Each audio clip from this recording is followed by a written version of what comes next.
Hello students, कैसे हैं आप लोग। उम्मीद करता हूं आप बहुत बेहतरीन होंगे और साथ साथ अपनी तैयारी बहुत शानदार तरीके से कर रहे होंगे। बीपीएससी टीआरई 4.0 से संबंधित क्या चल रहा है, बिहार में क्या कुछ घटित हो रहा है अभी, उसके बारे में चर्चा करने के लिए मैं विपिन तिवारी आपके सामने उपस्थित हुआ हूं। तो टीआरई 4.0 का क्या होगा, नोटिफिकेशन कब आएगा, इसके संबंध में क्या कुछ पॉजिटिव चीजें सोच सकते हैं, तो हम अगले कुछ 5 से 10 मिनट इन्हीं चीजों पर चर्चा करेंगे भाई। तो सबसे पहले खबर है जो आपको मिल चुकी होगी, वो खबर ये है कि भैया बिहार में जनादेश आ चुका है।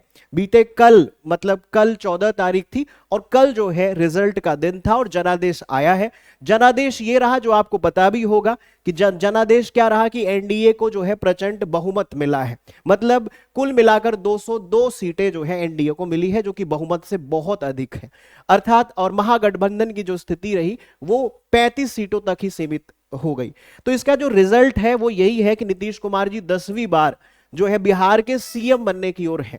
ठीक है, तो यहां तो ये बात स्पष्ट हो गई कि नीतीश कुमार जी सीएम बन रहे हैं, लेकिन इस समय उनके सामने जो बड़ी चुनौती है, वो बड़ी चुनौतियों में अगर देखा जाए तो इस चुनाव का जो दो सबसे बड़ा प्रमुख मुद्दा रहा वो एक रोजगार रहा और पलायन रहा। कल पीएम मोदी ने अपने भाषण में उन्होंने युवाओं की बात की थी। तो अगर वो युवाओं की बात कर रहे हैं तो रोजगार और पलायन एक बड़ा मुद्दा है भाई बिहार के लिए। तो रोजगार सृजन, क्या ये एनडीए की जो नई सरकार बिहार में बन रही है इसके लिए कार्य करने वाली है? पलायन रोकने के लिए भी उन्हें रोजगार सृजन करना होगा। दोनों इंटर रिलेटेड चीजें हैं। तो इन चीजों पर क्या क्या वो करने वाली है। दूसरी बात जिसपे हमें बात करना है आज, वो ये है कि टीआरई वैकेंसी, जो टीआरई 4.0 है, जो एक लटकी हुई वैकेंसी है, उसके संबंध में क्या होगा। ये एक बड़ा यक्ष प्रश्न है भाई, इस पे क्या होगा। तो टीआरई 4.0 से संबंधित कुछ खबरें हैं जो आ रही थी और उसे आप पॉजिटिव खबर भी मान सकते हैं, जिस पे हम चर्चा करेंगे। तो क्वेश्चन जो ये है सरकार के सामने और हम सब जिसका इंतजार कर रहे हैं, टीआरई 4.0 का क्या होगा। प्यारे बच्चों, जब आचार संहिता लगी थी तो उस संबंध में भी विभाग ने एक जो है कहने सूचना वायरल हुई थी। उसमें मैं एक वीडियो भी लाया था जिसमें 3 दिन का समय दिया गया था कि आप जो है रिक्तियां बताओ। ठीक है, लेकिन उसके बाद कोई भी ऐसी बात नहीं हुई। लेकिन फिर से जब कल परिणाम आ रहे थे उसी बीच में एक और ऑफिशियल लेटर वायरल होता है। तो इन परिणामों के बीच में एक अच्छी खबर रही कि 31 जिलों ने आरक्षण रोस्टर नहीं दिया। आरक्षण रोस्टर का मतलब उन्हें यह बताना था कि आपके यहां कितने पद खाली हैं।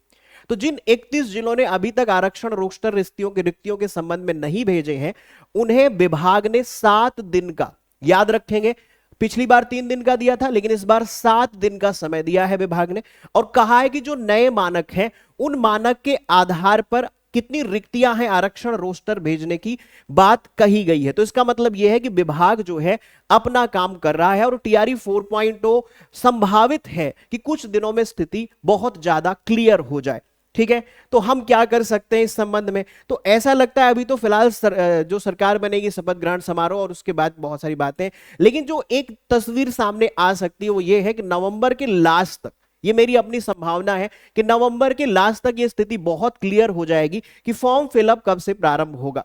ठीक है, ऐसी स्थिति के बाद जो है थोड़ा सा एक पॉजिटिविटी आ सकती है। बहुत सारे बच्चे जो बहुत परेशान हैं टीआरई 4.0 को लेकर, उनके लिए यह एक होपफुल भरी न्यूज है, एक आशावादी न्यूज है, क्योंकि एक बहुत लंबा टाइम हो गया 4.0 के इंतजार में।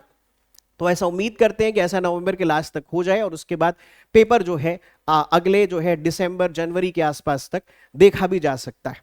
ठीक है, तो फिलहाल ये सब उम्मीदें हैं, लेकिन ऐसा लगता है कि नई सरकार के सामने ये चुनौती भी होगी टीआरई 4.0 को जल्द से जल्द इस पे स्पष्टीकरण देने की और इसमें कितने पद होंगे, क्या कैसे होगा, ये सारी चीजों को बहुत वो क्लियर नोटिफिकेशन के माध्यम से दे पाए।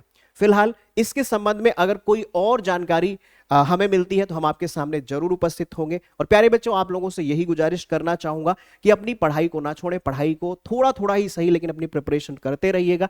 टीआरई 4.0 में लगातार जो कुछ भी बदलाव हो रहे हैं, जो कुछ भी न्यूज आ रही है, उसके संबंध में मैं आपके सामने जरूर उपस्थित होऊंगा।